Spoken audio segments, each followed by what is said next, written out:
Un mot sur le début de Parashat Miketz à propos du fameux rêve de Pharaon. Ce rêve de Pharaon vient en quelque sorte annoncer l'heure de la délivrance qui a sonné pour Yosef. La trame des événements qui vont conduire Yaakov et sa famille en Égypte se tisse pour que se réalise le dernier volet de la prophétie annonçant à Abraham l'asservissement et la persécution de sa descendance. En effet, les événements rapportés dans cette sidra se produisent 2 ans, jour pour jour, après la libération du maître échanson, le fameux Salamashkim, soit 12 ans après que Yosef ait été jeté en prison. Joseph a maintenant 31 ans et Jacob a 120 ans. Israël a 180 ans et c'est à cette époque qu'il va décéder. Ce qu'il y a de flagrant et de frappant, c'est de voir le début du verset où l'on voit que, au bout de 2 années, ces fameux 2 années durant lesquelles, Yosef comptait sur la promesse qui avait été faite par le maître échanson, ainsi que termine le verset V'lo zachar Salamashim Yosef Eshkareu.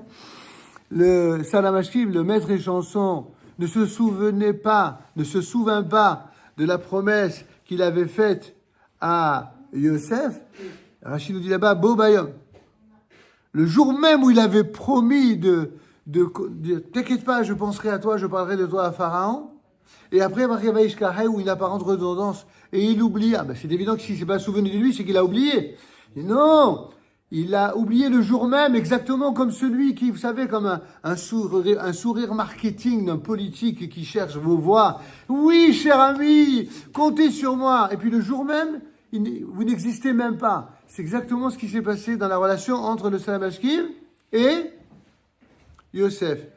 Mais où il oublia, ça veut dire même après. Des fois, on peut oublier parce qu'on a une journée chargée. Mais quand on a une conscience morale, même si le jour même on oublie, au bout de quelque temps, on finit par se souvenir. Et en vérité, 2 ans après lui avoir donné sa parole qui parlerait au Pharaon, finalement, Dieu a fait en sorte de provoquer un rêve chez Pharaon dans le but de ramener le souvenir de Yosef Hatzadik dans la tête du maître échanson. Alors Noël dit, mais on ne comprend pas. Ça veut dire quoi? Que Dieu a fait en sorte de laisser moisir 2 ans en prison supplémentaire quand on sait dans quelles conditions odieuses ils étaient dans les geôles égyptiennes. Pourquoi il a fait cela? Et en plus, Yosef Hatzadik, c'est un super tzaddik. Comment peut-on imaginer que Yosef Hatzadik, il aurait entre guillemets fauté pour avoir tenu compte simplement d'une promesse faite par le maître échanson? Yosef Hatzadik, il est tzaddik, ça veut dire qu'il comptait sur Dieu, il comptait pas heureux l'homme qui place sa confiance en Dieu et pas en l'homme. Comment Yosef a-t-il pu tomber dans cette faute? Réponse, Chas v'shalom.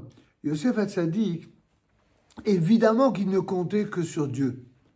Mais même un tzaddik, il peut commettre une erreur d'évaluation. Et c'est quoi cette évaluation?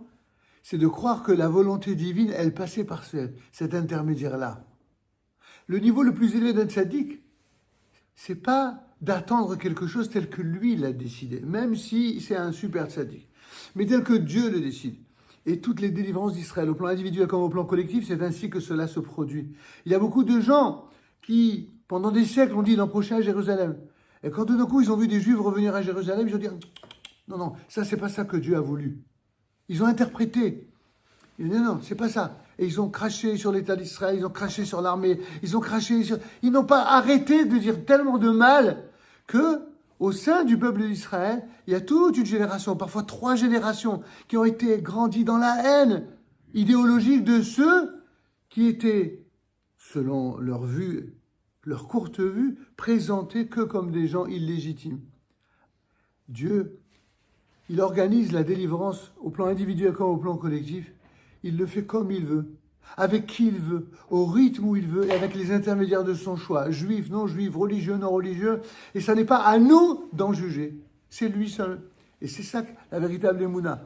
La véritable émouna, c'est d'accepter tout ce que Dieu nous apporte comme bienfait, surtout de ne pas le salir et de ne pas interpréter par notre idéologie quelque chose parce qu'on ne le comprend pas et surtout parce qu'on ne comprend pas les desseins d'Hachem, comme il est dit dans le verset connu d'Isaïe, Kilo, Darchechem Derachai, Velo Mashevodechem Mashevotai.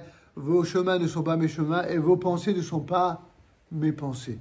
Si on avait un peu plus d'humilité par rapport à cela, par rapport à l'interprétation de la façon dont Dieu gère son monde, son univers, son peuple, mais aussi les nations, seulement alors on peut reconstruire, rescinder l'unité et comprendre que tout est voulu par Dieu, y compris, pour terminer par ce à quoi on a commencé, y compris cette idée incroyable où finalement, Yosef, qui est un super tzaddik, il va être jeté en prison pendant 2 ans. Pourquoi 2 ans?